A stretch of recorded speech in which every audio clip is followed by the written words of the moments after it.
परमपिता परमेश्वर का धन्यवाद हो। हमारी प्रतिदिन की प्रार्थना जो होती है वो गूगल मीट पर होती है, लेकिन आज शाम को कहीं और मीटिंग होने के कारण इस समय ये जो प्रार्थना है यूट्यूब पर आपके लिए हमने तैयार किए हैं। और हम विश्वास करते हैं कि प्रभु में आपका परिवार, आपके माता पिता प्रभु यीशु मसीह के नाम में आशीर्वादित हो। यही परमेश्वर से हमारी प्रार्थना है। आपका आना जाना प्रभु के नाम में आशीर्वादित हो, आपके बाल, आपके बच्चे आशीर्वादित हो, और आपका बिजनेस और आपकी नौकरियां प्रभु यीशु के नाम से आशीर्वादित रहे। ऐसी परमेश्वर से मेरी प्रार्थना है। आज हम परमेश्वर के कलाम से देखते हैं प्रार्थनाओं का उत्तर। कई बार होता है कि हम प्रार्थनाएं करते हैं लेकिन हमारी प्रार्थनाओं का हमें उत्तर नहीं मिलता। मैं इतना ही कहूँगा कि जैसे बाइबल कहती है कि आसमान से बारिश होती है, बोने वाले को बीज और खाने वाले को रोटी देती है, वैसे ही परमेश्वर के मुख से निकला हुआ परमेश्वर का वचन जिस काम के लिए भेजा जाता है उस काम को परमेश्वर का वचन पूरा करता है। आज वचनों के द्वारा हम अवश्य आशीर्वादित होंगे और परमेश्वर अपनी महिमा को हम पर उंडेलेगा। आज का मेरा विषय है प्रार्थना का उत्तर। बाइबल बताती है भजन संहिता की पुस्तक उसका 50 अध्याय और उसके 15 वचन को हम पढ़ेंगे बाइबल से। इसमें लिखा है, संकट के दिन मुझे पुकार, मैं तुझको छुड़ाऊंगा और तू मेरी महिमा करने पाएगा। प्रभु परमेश्वर का धन्यवाद हो। परमेश्वर का वचन कहता है कि संकट के दिन मुझे पुकार। जब हम बीमारी के हालात में होते हैं, परेशानी में होते हैं, तकलीफों में होते हैं और न जाने ऐसे संसार के कितने समस्याओं में जकड़े होते हैं, तो प्रभु का वचन हमें कहता है कि मुझे पुकार। हम परमेश्वर को पुकारे, परमेश्वर से कहे कि प्रभु तो प्रार्थनाओं का उत्तर देने वाला परमेश्वर है, तू हम पर तरस खा, तू हमारी प्रार्थना को सुन करके प्रभु तू हमको छुड़ाने वाला परमेश्वर है। प्रभु मैं इस तकलीफ में हूं, मैं इस परेशानी में हूं, परमेश्वर पिता मेरी तकलीफ और मेरे परेशानी को तू दूर कर और मुझे छुड़ा। मैं विश्वास के साथ कहता हूं कि उसको जब हम पुकारेंगे वो हमें छुड़ाएगा, और जब वो छुड़ाएगा तो हम उस परमेश्वर की महिमा अपने ओठों के द्वारा करने पाएंगे। उस परमेश्वर की महिमा अपने ओठों के द्वारा करने पाएंगे। इसीलिए प्रभु का वचन कहता है, संकट के दिन मुझे पुकार, मैं तुझको छुड़ाऊंगा और तू मेरी महिमा करने पाएगा। इसीलिए बाइबल कहती है भजन संहिता उसके 65 अध्याय में उसके 2 वचन में यहाँ पर हमें बाइबल सिखाती है। भजन संहिता 65 और उसके 2 वचन को हम पढ़ेंगे बाइबल से। जी पढ़िए। हे प्रार्थना के सुनने वाले, सब प्राणी तेरे ही पास आएंगे। बाइबल कहती है कि हे प्रार्थना के सुनने वाले, इस संसार में जितने मनुष्य हैं जिसको परमेश्वर ने बनाया, बाइबल कहती है कि वो परमेश्वर हमारा प्रार्थना का सुनने वाला परमेश्वर है। और बाइबल कहती है कि सब प्राणी उस परमेश्वर के पास आएंगे। संसार में जितने भी मनुष्य जाति को परमेश्वर ने बनाया, बाइबल बताती है कि हर एक घुटना उसके सामने झुकेगा, हर एक जीभ अंगीकार करेंगी कि वही प्रभु है। और बाइबल में लिखा है, स्वर्ग और पृथ्वी के बीच में जो नाम है वो यीशु का नाम है। स्वर्ग और पृथ्वी के बीच में जो नाम है यीशु का नाम, उस नाम से परमेश्वर हमारी प्रार्थना सुनेगा। इसीलिए बाइबल कहती है कि हे प्रार्थना के सुनने वाले परमेश्वर, सब प्राणी तेरे ही पास आएंगे। परमेश्वर पिता का धन्यवाद हो। बाइबल बताती है भजन संहिता 18 अध्याय और उसके 3 वचन में बाइबल में यहाँ पर लिखा हुआ है, मैं यहोवा को जो स्तुति के योग्य है पुकारूंगा, इस प्रकार मैं अपने शत्रुओं से बचाया जाऊंगा। जब परमेश्वर को हम पुकारते हैं, जब परमेश्वर को पुकारते हैं, परमेश्वर को जब दिल की गहराई से हम आवाज देते हैं, बाइबल कहती है वो महिमा स्तुति की योग्य है। जब उस परमेश्वर की महिमा आराधना करते हैं, उस परमेश्वर के जब हम सानिध्य में होते हैं, तो बाइबल बताती है कि जब हम उसको पुकारते हैं तो वो परमेश्वर जो है शत्रुओं से हमें बचाता है। वो परमेश्वर शत्रुओं से, जो शैतान है, बाइबल में लिखा है कि चोर किसी और काम के लिए नहीं, चोरी करने, नाश करने, घात करने आता है। उस शैतान की युक्तियों से वो परमेश्वर हमें बचाता है। उसके जाल से, उसके जलते हुए तीरों से वो परमेश्वर हमारी रक्षा करता है। इसीलिए प्रभु का वचन कहता है वो परमेश्वर हमें शत्रुओं से बचाता है। वो परमेश्वर शत्रुओं के युक्तियों से, शत्रुओं की योजनाओं से बचाकर अपनी महिमा, बड़ी महिमा वो परमेश्वर हम पर प्रकट करता है। इसीलिए प्रभु ने हमें वचन दिया कि संकट के दिन मुझे पुकार। तकलीफों में, जब हम समस्याओं में होते हैं या नहीं भी होते हैं, तो हम उसको पुकारें, उसका धन्यवाद करें, तो अवश्य है कि वो परमेश्वर हमारी प्रार्थना का उत्तर देने वाला परमेश्वर है। बाइबल बताती है, भजन संहिता की पुस्तक 34वां अध्याय, भजन संहिता 34 उसके 15 में लिखा हुआ है वचन में, यहोवा की आंखें धर्मियों पर लगी रहती है और उसके कान भी उनकी दोहाई की ओर लगे रहते हैं। जो परमेश्वर है, जो स्वर्ग में सियोन सबसे बड़ा पर्वत है, सबसे ऊंचा पर्वत है, उस पर्वत पर हमारा परमेश्वर विराजमान है, हमारा परमेश्वर विराजमान है। और बाइबल बताती है कि जब हम उस परमेश्वर को पुकारते हैं, वो परमेश्वर हमारी पुकार को सुनता है। प्रभु का वचन कहता है कि धर्मी दुहाई देते हैं और यहोवा सुनता है। धर्मी उसके नाम से दुहाई देता है, धर्मी उसके नाम और करुणा के कारण जीवित रहता है। धर्मी जो है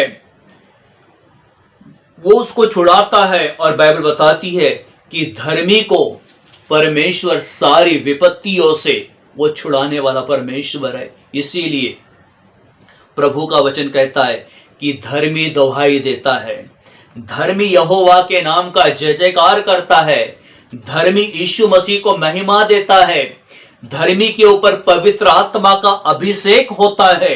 और प्रभु ने कहा है, और वो विपत्तियों से, तकलीफों से वो परमेश्वर हमें छुड़ाता है। इसीलिए बाइबल बताती है, लूका की पुस्तक 18 अध्याय और उसके 7 वचन में बाइबल कहती है, जी पढ़िए इस वचन को, लूका की पुस्तक 18 अध्याय और उसके 7 वचन को।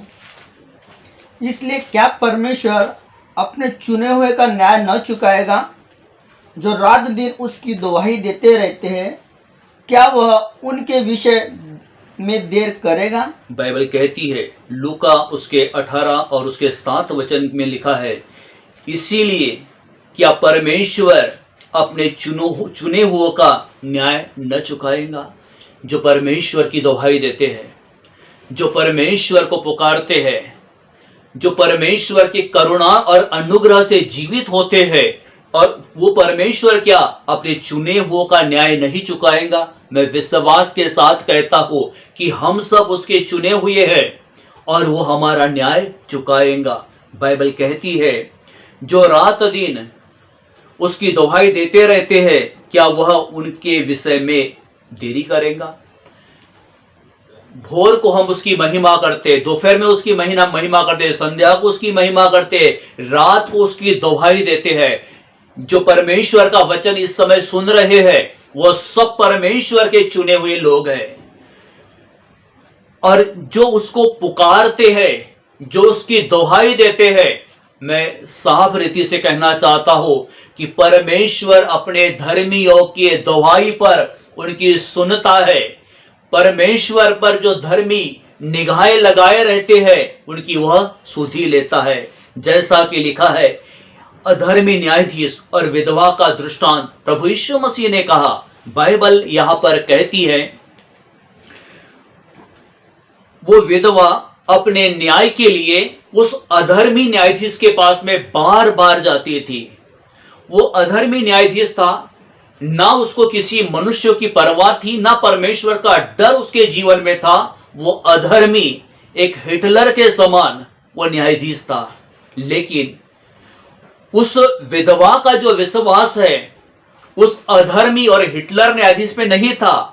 उस विधवा का जो विश्वास था वो परमेश्वर के ऊपर था, और वो बार बार विश्वास के साथ उस अधर्मी के पास जाती थी। उसको उम्मीद थी कि ये अधर्मी न्यायाधीश मेरे न्याय को चुकाएगा। प्रभु के वचनों से कहना चाहता हूं कि हमारा परमेश्वर धर्मी भी है और न्यायी भी है, क्योंकि बाइबल बताती है, धन्य है जो उसके धार्मिकता के भूखे प्यासे है, वो तृप्त किए जाएंगे। लेकिन जब परमेश्वर न्याय के सिंहासन पर जब बैठेगा, उस समय वो कठोर भी है, वो दंड देने वाला भी परमेश्वर है। लेकिन इस समय उस परमेश्वर का अनुग्रह, उस परमेश्वर की करुणा हम पर है, और वो परमेश्वर इस समय हम धर्मियों पर अनुग्रह करेगा। हम धर्मियों पर वो परमेश्वर दया करेगा, और धर्मियों को उनके प्रार्थनाओं का वो परमेश्वर उत्तर देगा। इसीलिए उस परमेश्वर का धन्यवाद करो, उस परमेश्वर के सामने अपनी एक एक विनती रखो, उस परमेश्वर से प्रार्थना करो। और बाइबल कहती है कि वो परमेश्वर प्रार्थनाओं को सुन करके हमें उसका उत्तर देगा। हम एक वचन पढ़ेंगे, यिर्मयाह की पुस्तक 33 अध्याय उसका 3 वचन। जी पढ़िए, यिर्मयाह 33 उसका 3। मुझसे प्रार्थना कर और मैं तेरी सुनकर तुझे बड़ी बड़ी और कठिन बातें बताऊंगा जिन्हें तू अभी नहीं समझता। बाइबल हम में से हर एक धर्मियों को कहती है, मुझसे प्रार्थना कर। मुझे याद है एक समय एक आंटी है, और उनके लिए मैं बहुत प्रार्थना करता हूं, लेकिन उनका जो बेटा है वो उनकी नहीं सुन रहा था। तो उनके लिए जब प्रार्थना की गई तो परमेश्वर ने इस वचन को उनके लिए प्रकट किया। और बाइबल बताती है कि इस वचन को लेकर जब उन्होंने अपने बेटे के लिए प्रार्थना किया, इस वचन को उन्होंने अपने लिए कोट किया, और परमेश्वर से वो रो रो कर प्रार्थना कर रही थी। और मध्य रात्रि के समय परमेश्वर ने उससे कहा कि तेरा जो बेटा है वो रेकी सीखा हुआ है। रेकी एक तांत्रिक शक्ति होती है। तेरा जो बेटा है वो रेकी सीखा हुआ है, इसके तांत्रिक शक्तियों को तोड़, उसकी अधर्म की सामर्थ को तोड़। और जब उसने उस अधर्म की सामर्थ को तोड़ा तो दूर गया हुआ बेटा उसके करीब आया, और करीब आकर आज उनसे अच्छे से बात कर रहा है। इसीलिए प्रभु का वचन कहता है कि मुझसे प्रार्थना कर, मैं तेरी सुनकर बड़ी बड़ी और कठिन बातें बताऊंगा जिन्हें तू अभी नहीं समझता। जो परमेश्वर के लोग होते हैं, जो परमेश्वर से प्रार्थना करते हैं, बाइबल कहती है कि जो परमेश्वर से प्रार्थना करते हैं परमेश्वर उनकी प्रार्थनाओं को सुनता है। जब परमेश्वर प्रार्थना सुनता है तो परमेश्वर शब्द भी देता है, परमेश्वर दर्शन भी देता है, और यदि कोई बाधा और रुकावट है उसे भी परमेश्वर बताता है। या जब हम परमेश्वर से प्रार्थना करते हैं, पवित्र आत्मा हमें अगुवाई करता है कि 10 साल पहले हमने क्या किए थे। वो परमेश्वर का आत्मा जब हम पर आता है, ऑटोमेटिक वो हमें हमारे पाप बता देता है। तो उस पापों के अनुसार हम पश्चाताप करें, गलतियों को वहां सुधार ले। और जब गलतियों को वहां सुधार ले, प्रभु का एक वचन कहता है बाइबल में, यदि तेरे आंखों ने पाप किया है तो उसको निकाल के फेंक दे। परमेश्वर का वचन वहीं पर कहता है कि तेरे हाथों ने पाप किया तो उसको निकाल करके फेंक दे। इसका मतलब है आंखों से पाप, ओठों से पाप, हाथों से पाप हुए, परमेश्वर ने इनको काटकर फेंकने के लिए नहीं कहा। परमेश्वर ने कहा कि पापों को मान ले, पापों से पश्चाताप कर ले और इन पापों को छोड़ दे, इन पापों को छोड़ दे।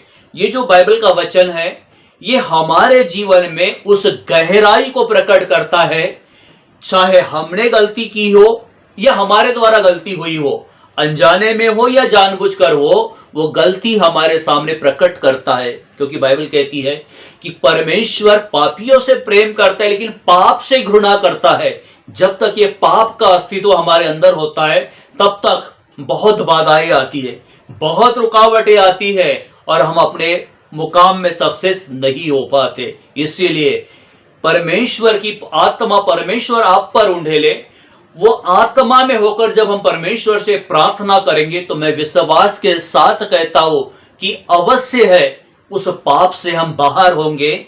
जब पाप हमारे जीवन से बाहर होगा, बाइबल बताती है यीशु मसीह का लहू हमें सारे पापों से धोकर शुद्ध करता है। उस पाप को मान ले और उसे छोड़ भी दे और उस पाप को हम फिर से दोबारा अपने जीवन में रिपीट ना लाए, तो मैं परमेश्वर के उपस्थिति में कहना चाहता हूं परमेश्वर हमारी प्रार्थनाओं का उत्तर अवश्य देगा। इसीलिए प्रभु का वचन कहता है मुझसे प्रार्थना कर और मैं तेरी सुनकर तुझे बड़ी बड़ी और कठिन बातें बताऊंगा जिन्हें अभी तू नहीं समझता। इसीलिए परमेश्वर से प्रार्थना करे, परमेश्वर की महिमा करे, परमेश्वर की इबादत करे। बाइबल बताती है भजन संहिता 145 और उसके 18 वचन में बाइबल में लिखा है कि जितने यहोवा को पुकारते हैं, अर्थात जितने उसे सच्चाई से पुकारते हैं, उन सबों के वह निकट रहता है। इसीलिए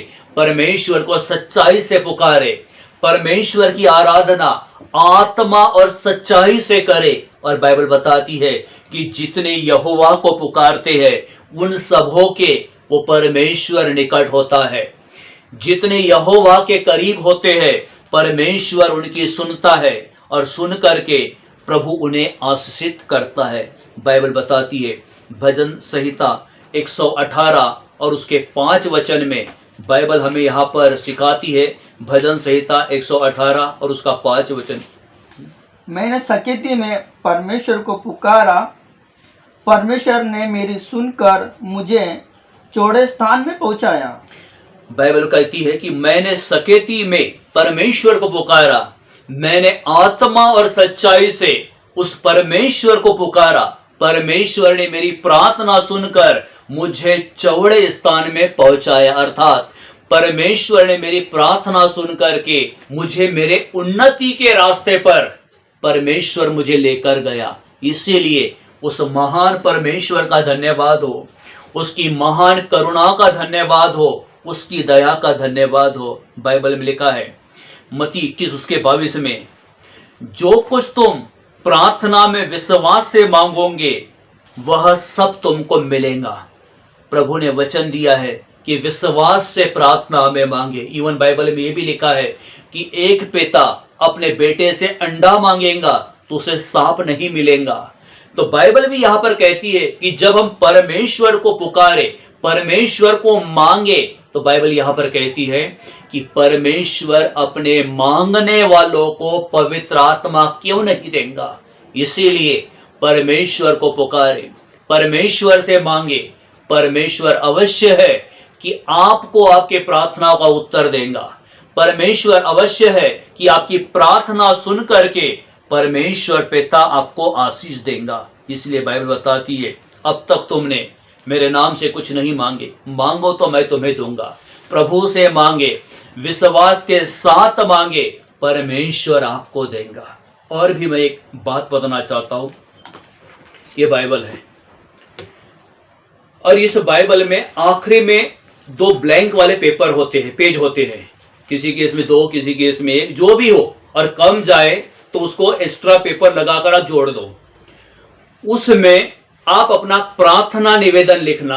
जैसे किसी को चंगाई चाहिए, कोई गरीबी के श्राप में पड़ा है, कोई कर्ज में डूबा हुआ है, किसी का आप स्वयं का घर नहीं है, किसी को संतान नहीं है और किसी का कोई रुका हुआ काम है, आप उसको अपने नाम के साथ लिखिए, उससे रिलेटेड बाइबल से वचन निकालिए और वो समस्या लिखकर, वो वचन पढ़कर प्रभु से कोड करके प्रार्थना करें। मुझे पता है कि परमेश्वर आपकी मेरी भले ही ना सुने, लेकिन वो अपने प्रतिज्ञाओं के प्रति वफादार है। वो अपनी प्रतिज्ञाओं को अवश्य सुनता है, इसीलिए उन बातों को कोड करे, उन वचनों को कोड करे। मैंने तो अपने बाइबल में लिख के रखा हूं और मैं इस वचन को लेकर प्रतिदिन अपने लिए प्रार्थना करता हूं। इस बात की चिंता नहीं कि शाम का क्या होगा या कल का क्या होगा, लेकिन फिर भी परमेश्वर प्रार्थनाओं को सुनता है, परमेश्वर सुधि लेता है और प्रार्थनाओं को सुन करके वो परमपिता परमेश्वर हमें आशीर्वादित करता है। इसीलिए प्रभु का धन्यवाद हो, प्रभु की महिमा हो। प्रभु सुनने वाला, सुनकर उत्तर देने वाला, क्योंकि वह धर्मी और न्यायी है। इस समय अनुग्रह का समय है और परमेश्वर धर्मी है। जब वो न्याय के सिंहासन पर होगा तो वहां से सिर्फ न्याय होगा। इसीलिए प्रभु प्रार्थनाओं को सुनने वाला है, प्रभु प्रार्थनाओं का उत्तर देने वाला परमेश्वर है। हम उसको पुकारे, वो हमारी सुनेगा। प्रभु अपने वचन के अनुसार आपको, आपके घराने को बहुतायत से आशीष दे। आइए हम दुआ करेंगे। स्वर्गीय पिता, यीशु के नाम से आपके चरणों के निकट आते हैं। प्रभु यीशु के नाम से पिता, हम आपको धन्यवाद देते हैं। आप हमारी प्रार्थनाओं को सुनते हो, प्रार्थनाओं को सुन करके प्रभु उसका आप उत्तर देते हो। हम आपको धन्यवाद देते हैं पिता। प्रार्थना करते हैं पिता, जितने लोगों ने आत्मा और सच्चाई से परमेश्वर आपकी आराधना किए, जितने लोगों ने प्रभु आपके वचनों को ग्रहण किए, ग्रहण करके उसे रिसीव किए, प्रभु यीशु के नाम से उनके जीवनों में पिता आप चिन्ह चमत्कार करिए, उनकी प्रार्थनाओं का आप उत्तर दीजिए पिता। और जो प्रभु जिनकी निगाहें आप पर लगी है, जिनके लिए प्रभु आप उम्मीद और उनके जीवन की रोशनी आप हो प्रभु जी, मेरे परमेश्वर, उनके जीवन का अंधियारा दूर करके आप अपनी रोशनी को, आप अपनी सामर्थ को प्रभु यीशु के नाम से अपने लोगों पर उंडेलना पिता। उंडेल करके प्रभु आप अपने लोगों को आशीष देना परमेश्वर। प्रार्थना करते हैं पिता। प्रभु, यदि किसी का मन और हृदय परमेश्वर पाप से भरा हुआ हो, यीशु के नाम से उस पाप को दूर करना पिता, पाप के हृदय को दूर करना पिता। और प्रभु वो हृदय शुद्ध कर दे, पवित्र कर दे, यीशु के लहू से ढाप ले, परमेश्वर की आत्मा की सामर्थ उंडेल ले और पवित्र आत्मा से बड़ा मस्सा करके पिता आप अपने लोगों को आशीष देना प्रभु जी। सारी महिमा, सारी इबादत, सारा जलाल प्रभु हम आपको देते हैं। यीशु प्रभु के नाम से इस प्रार्थना को मांगते पिता, सुन और ग्रहण कर। आमीन, आमीन, आमीन।